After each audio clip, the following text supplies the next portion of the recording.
What's up, party people, and welcome back to my channel. So today is the start of what I hope to become a new series on my channel called This or That. So this is basically like the epitome of a product comparison video. So in this type of series, I want to compare similar products, whether it be from the drugstore, from a certain brand. We can explore different categories of this. Like, we can make this really fun. There's a lot of makeup out there, okay? And it gets extremely overwhelming. So many of the brands are doing the same kind of thing. This episode is comparing similar drugstore makeup. So we're gonna hone in on each one to see which one I think is better.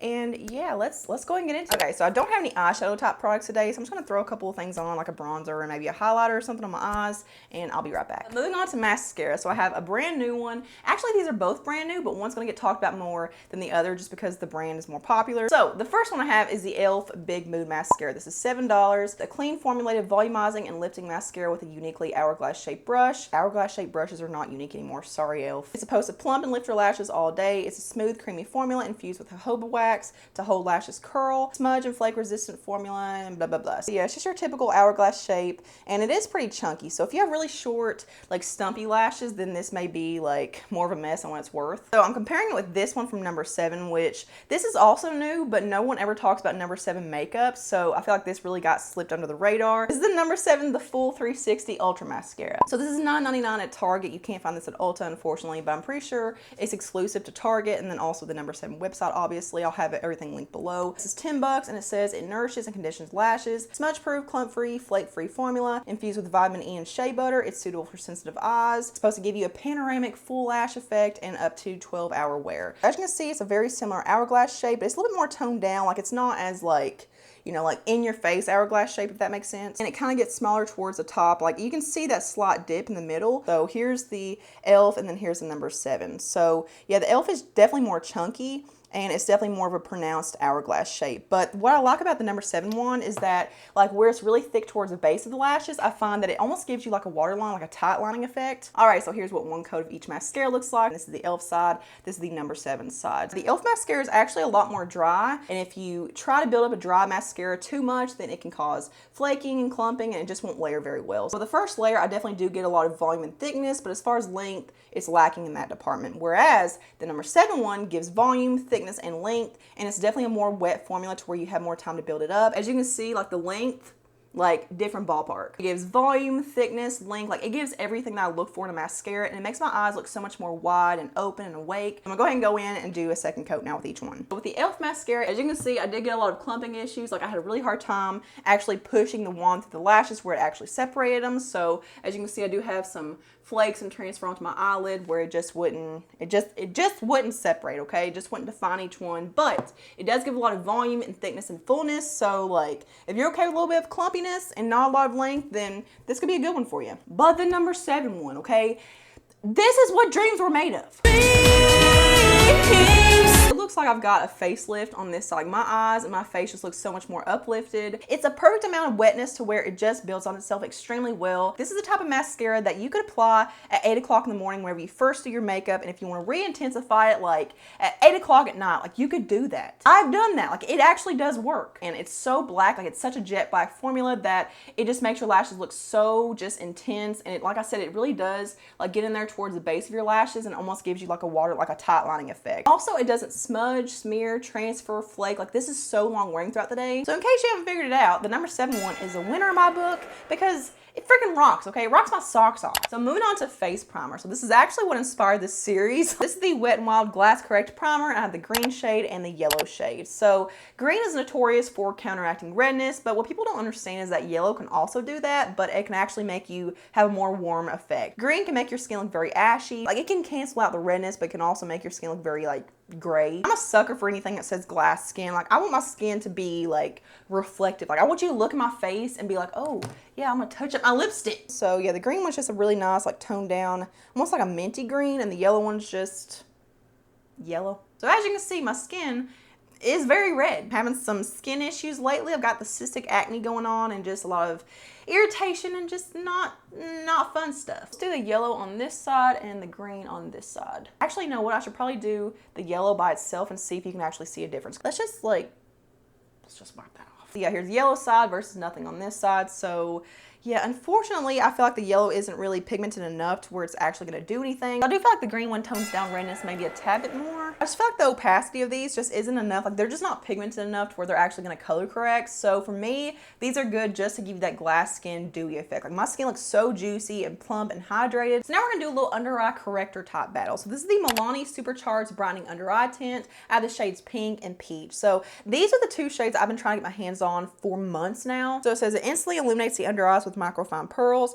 It's made with hyaluronic acid, caffeine, and color correcting pigments. So it's kind of like a makeup and skincare hybrid. I think that this formula would be amazing for concealer. Like with the hyaluronic acid and caffeine, like, oh my God, why isn't that being done? And honestly, I don't really look at these as actual color correctors. Like I look at these as like brightening agents. Like these are more for like putting on your concealer to really brighten the under eyes. As far as the formula goes, like these are so thin and just so dewy and hydrating and just like it's a very, very lightweight kind of formula. So it's not super thick. It's not gonna make your under eyes look, you know, more cakey. Look at that shine. Like look at that hydration. Like that needs to be a freaking concealer. Let's start with the pink one on this side. So we're gonna see from side to side, this one actually does anything. Now, this is the one that I've seen most on TikTok, which, I mean, no one's talking about it now, but for a while, it made me go crazy because I couldn't find it. So yeah, I do feel like the pink one does cancel out my dark circles a little bit, but honestly, it really just gives a more brightened effect. Like you can see from side to side, like this side looks so much more bright. I'm gonna go with a little bit more with my finger and just see if I can build it up a little bit more because I feel like with the brush or a sponge, it's gonna kind of soak it up. Yeah, oh, I'm actually getting more coverage that way. Ooh, that worked better. So yeah, pink side, nothing on this side. So yeah, actually pretty big difference. So now I'm gonna go into the peach one. I'm gonna use my finger on this side as well. Peach is gonna be better for actually counteracting the dark tones, like the dark circles. So let's see if we can do that because mama has some hellacious dark circles lately. I'm gonna go in and build it up just a little bit more. And honestly, I can probably get more from it if I let the first layer dry, but I gotta be somewhere in like 45 minutes, so I gotta hurry. Yeah, here's 2 layers of the peach shade. So yeah, it's definitely not so peach to where it's gonna make my under eyes look like super dark. And by the time I put concealer and foundation and stuff on, like I feel like I could go out of the house, like I could just like slap this on if I just want a slight bit of color correction action, and like it doesn't look super noticeable. So that's good. Like it's very, very lightweight and very thin and very skin-like. So I feel like this side may actually show it better with concealer and stuff. But you know what? There's only one way to find out. So for foundation, I'm gonna be comparing 2 glowy finish foundations, which I probably shouldn't have done a glowy finish primer under these, but you know what? I had products to talk about. We're here, we're doing it. So I have the NYX Born to Glow Naturally Radiant Foundation versus the L'Oreal Infallible Pro Glow. Yeah, I'm sure that you've walked past these in the store and have seen that they're similar products, they have similar claims, and you've probably been like, you know what?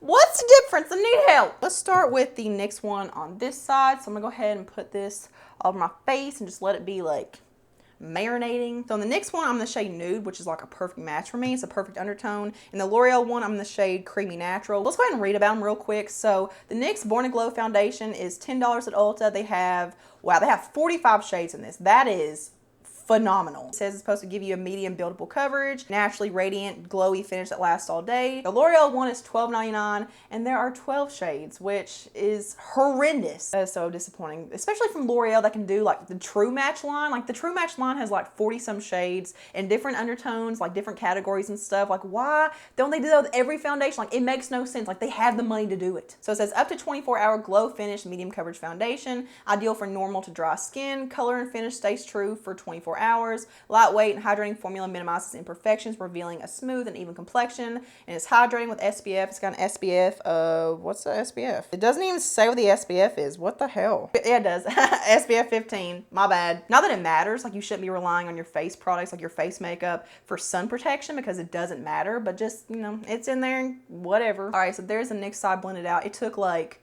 a minute, if that, to blend that out. So yeah, blendability, definitely there. I'm gonna go ahead and blend out the L'Oreal side though, just because it's been sitting here. So we're just gonna go ahead and do that real quick. So I gotta say, like I fully expected to like the Infallible Pro Glow more because this is the one I've been using for a lot longer. So I know it more, but honestly the NYX one is giving me life. Ooh, I can't believe I just said that. Ooh, I hate that phrase so much. They both look really pretty and natural and glowy, and I feel like I got a similar coverage on each side. Like I do feel like the NYX one's just a tad bit more full coverage. Like a little bit does go longer with the NYX one. Like, and with the NYX one, this holds up all day on me. Like it doesn't matter if it's summer, however oily I am, like it always holds up extremely well. The L'Oreal one will always be one of my favorites. Like, this is just an OG of mine, but I feel like the longevity is kind of fickle. I may wear it one day and it wears extremely well, and then put it on like a week later and it just breaks down, makes me shiny and stuff. So it's just kind of iffy. So yeah, they're both amazing glowy finish foundations, but I would say the NYX one probably wins in my book. It gives you better coverage right off the bat. Like, you don't have to use much product. The shade range is freaking phenomenal. I mean, 45 shades, like, that's goals. So I was gonna do a concealer comparison, but I feel like where I've got these like Milani under eye tints going on, like, I don't want too many factors to go into play when it comes to like what's doing what. I'm just gonna apply some more of my foundations on each side and just build it up like I would concealer. So yeah, going back to Milani under eye tint. For me, I think the peach one actually works better for my dark circles and like what I'm going for under my eyes, because this side just looks more concealed. I look less sallow, less, you know, dark and whatnot under the eyes. And the pink one does look really nice, but it's just more bright. So you have to keep in mind that with brightness comes emphasis. So if you do have very deep set eyes that, you know, very hollow like mine, and you have dark circles, then it's going to draw the eye to that area. So yeah, this side just looks more concealed and just looks more normal and flattened with the rest of my face. So for me, the peach one wins. Moving on to cream bronzer slash contour. So this product has been blowing up, or it was blowing up on TikTok for a while for being a dupe for the Charlotte Tilbury contour wand. So this is the Makeup Revolution Eye Bright Illuminating Under Eye Concealer in the shade Deep Caramel. And I will say, like, this is not really a shade dupe for the Charlotte Tilbury one, because that's an actual like more ashy cool tone contour, whereas this one is more of a neutral deeper shade. So it works, but it's not the same shade. So I'm not really sure where people are getting that it's a dupe, but I think people are saying it's a dupe because it's got the same kind of sponge tip, which kind of puts this product over the edge in my opinion. But it made me remember the OG sponge tip concealer that started it all, the Maybelline Instant Age Rewind Dark Circle Eraser, which everyone forgot about. I decided to get the shade Deep Bronze for contour slash bronzer. So yeah, I'm gonna start with the Makeup Revolution on this side, and once again, this is the shade Deep Caramel. Yeah, as you can see, it just blends out and melts into the skin so easily, and like there's like no effort that I'm putting into this at all. And by the way, this for under the eyes, like the lighter shades, bomb. So yeah, very, very nice formula. Now let's move on to the Maybelline side, and I will say that this one comes with so much more product than the Makeup Revolution one. Like the Makeup Revolution one, like it takes not very much effort at all to raise this little, like you can see like there's a little window right here. So I'm probably gonna repurchase this pretty soon, whereas this one, like, there's a lot of product in there. So again, this is the shade Deep Bronze, and it does look a tad bit more warm, and it does look more pigmented. So I feel like this is definitely gonna give me more coverage. So yeah, here's Deep Caramel, and then here is Deep Bronze. And I actually think, oh my God, I can't believe I'm saying this. I feel like a traitor. Benedict Arnold. I guess where this one's more pigmented, it just kind of makes it look more obvious, and this one just kind of melts into the skin better. Like it just looks more skin-like. I'm gonna have to say that the Revolution one wins, okay? I'm sorry, Maybelline. Okay, it's been like 8 hours since you last saw me, so yeah, I'm back. So here's what my oily skin looks like after an 8-hour wear day with no extra powdering, no like setting spray, no touch-ups, no blotting. Like, I'm gonna show you guys what it looks like on my oily skin with nothing else. It's pretty hot today. I had to wear a mask for a portion of the day. We just got back in from doing like a little bonfire, so it was really humid and the heat was, you know, protruding on my face. Do I look kind of greasy and shiny? Yes, I look like I could grease a semi, for God's sake. However, I will say it's a more overall, like, even kind of shine. Like, it just looks very, like, radiant, very glowy, and it's not just solely in my T-zone. Like, there's no, like, you know, breaking down or, like, fading my T-zone from oil. Like, it just looks very, like I just didn't powder. But there's no settling, there's no cracking, there's no caking up, like, there's no thick, heavy makeup-y spots. I know I said earlier that the NYX one holds up better on me than the L'Oreal one, but the L'Oreal girl over here, she's kind of giving the NYX one a run for its money. For me, the most upsetting thing about this one is the shade range. Like, it's just so limited and just, it's pretty bad. But as far as how each side wore, like, they look almost the exact same on the skin. So I'm gonna take a little more product on each side and just touch up a little bit, just kind of fresh myself up. So moving on to some liquid highlighters now. So I have the L'Oreal True Match Lumi Glotion and the Revlon Skin Lights Face Glow Illuminator. In the L'Oreal one, I had the shade 903 Medium Glow, and in the Revlon one, I have 300 Sunrise Luster. The shades are definitely different. So this is the L'Oreal one, and this is the Revlon one. So the Revlon one's more of like a pinky champagne, and the L'Oreal one is more of like a, it's kind of more close to like the Charlotte Tilbury one, where it's more of like a skin tone kind of like highlighter kind of color, if that makes any sense. Like, it gives you kind of more like a skin tone effect. So let's do the L'Oreal one on this side just to stick with the whole L'Oreal theme on this side. I'm just gonna do it as a highlighter today, but you could definitely use this just like the Charlotte Tilbury one. You can use it as a primer, as a liquid highlighter. You could mix it with your foundation. Like there's so many ways that you could wear these. Here's what it looks like as a liquid highlighter by itself. It doesn't look like an obvious highlighter on your cheekbone. It just kind of catches the light in a more reflective way. So there's no added like shimmer or sparkle or glitter. Like it meshes right into your skin and looks very, very natural. Now I did the Revlon one the exact same way, and where this is more of a light, like peachy kind of shade, like I feel like it's gonna be more bright.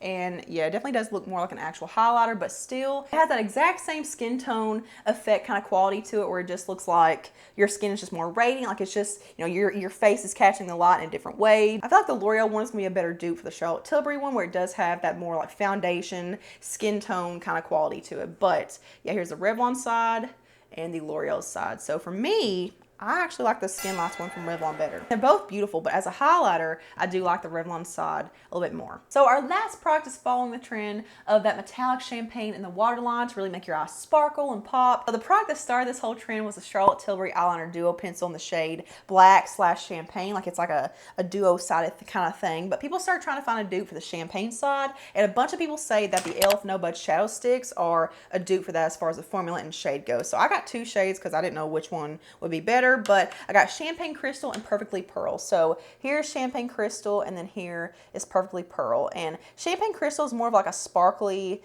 glittery kind of shade, and then Perfect Pearl is more of like a pearly satin finish. So I think I'm gonna do Perfect Pearl today. On the other side, I'm gonna compare it with the LA Girl Shockwave Metallic Eyeliner in the shade Lullaby. So as you can see, LA Girl is more of like a golden champagne. Yeah, let's go ahead and do LA Girl on this side. So yeah, there's what that, I applied too much. On this side, I'm gonna do Perfectly Pearl. So they both look the exact same on the eyes, I will say that. I feel like this is one of those things where it looks better on camera than what it does in real life. Because in real life, I look kind of weird. I definitely could see where this is really pretty for a lot of people, but I mean, it just doesn't suit the look that I have on today. Let's go back to my hand and just do a little rub test. So let's get up close.